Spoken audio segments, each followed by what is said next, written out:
चोरों से शिंदे सरकारचं करायचं काय?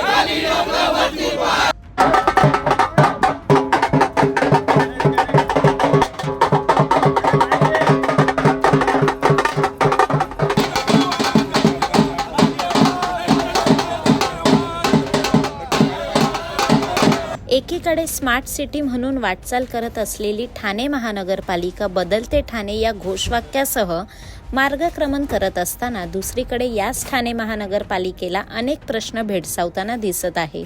मागील काही दिवसांपासून डम्पिंगचा प्रश्न असेल, महापालिकेत झालेल्या तिजोरीचा खडखड्यात आणि ठाणेकरांच्या विविध समस्या हे मुद्दे घेऊन सरकार आणि ठाणे महानगरपालिकेच्या विरोधात ठाणे काँग्रेस आक्रमक झालेली पाहायला मिळाली.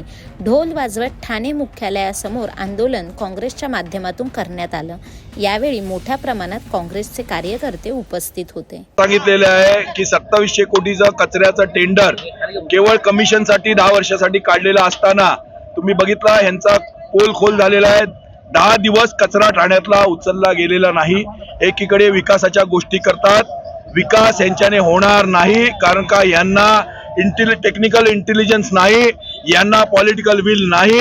हे अशिक्षित लीडर लोक आहेत. यांना फक्त लोकांची माणसं फोडण्यामध्ये, स्वतःमध्ये आणि स्वतःचे दरवाजे उघडण्यामध्ये आणि गाड्या, त्यांना वाटलं काँग्रेसचे 2-4 कार्यकर्ते चिल्लर फोडले म्हणजे त्यांनी काँग्रेस ठाणे जिंकली. अजिबात नाही.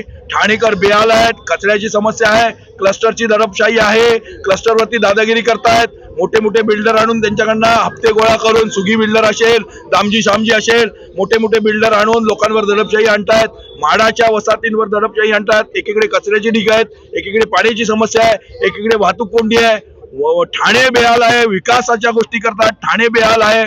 विकासाच्या गोष्टी करतात, महाराष्ट्रामध्ये विकासाच्या गोष्टी करतात, ठाण्यामध्ये अंधाधुंदी पसरलेली आहे. आणि अधिवेशनात जाऊन सांगतात मी शेर का बच्चा है. अरे शेर का बच्चा है तो ठाणा संभाल और जागाओ. ये कचरे का ढीग उठाओ, वो सीपी तलाव को बचाओ. एकीकडे जाऊन नौटंकी करतात. सीपी तलावचा हे झाला पाहिजे. अरे सीपी तलावाला डम्पिंग नेलं कोणी? तुम्हीच नेलं. 25 वर्ष तुमची सत्ता होती. तुम्ही का डम्पिंग ग्राउंडची व्यवस्था करू शकले नाही? तुम्ही का कचरा निर्मूलनाची व्यवस्था करू शकले नाही? तुम्ही का पाण्याचं धरण घेऊ शकले नाही? लोकांना फसवून, गंडवून, चुतिया बनवून या 25 वर्ष सत्ता हस्तगत केली यांनी. खोपकर मर्डर केस नंतर सत्ता हस्तगत केली. लोकांना गंडवतात, महापालिकेच्या अधिकाऱ्यांना हाताशी धरतात. पहिला बुरपुले असायचा, आता पाटोळे आहे, मध्ये आता मनीष जोशी आहे. सगळे अधिकारी, आता एक संदीप माळवे आहे, अधिकाऱ्यांना जवळ करून मलिदा गोळा करतात. बिल्डर लोकांना कॅबिन मध्ये बसवतात, बिल्डर लोकांकडे पैसा गोळा करतात. मात्र जनतेची चाण नाही. शासकीय निधी आणली 1000 कोटीची, 1500 कोटीची शासकीय निधी आणली, गटार पायवाटा करण्यासाठी आणली.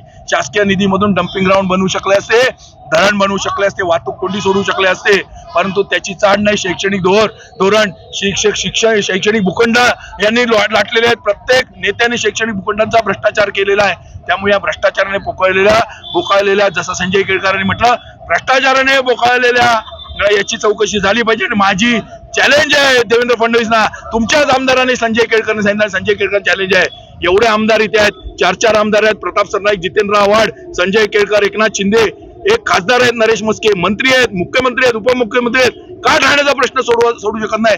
महाराष्ट्राला शहाणपण शिकवायला जातात. आधी ठाणं सांभाळा, ठाण्याची जागीर सांभाळा, ठाण्याच्या लोकांना सुटकेचा श्वास द्या. आणि म्हणूनच तुम्हाला वाटत असेल काँग्रेस संपेल, काँग्रेसचा छळ केला जाईल, अफजल खानासारखा काल म्हणाले, अजिबात नाही. काँग्रेस संपणारी नाही. काँग्रेस तुमचा मुघलाई अफजल खान रूपी तुमचा जो वेश आहे तो पलटल्याशिवाय राहणार नाही. ठाणे काँग्रेस समर्थ आहे आणि जेव्हा जेव्हा लोकांवर अन्याय होईल ठाणे काँग्रेस रस्त्यावर उतरेल.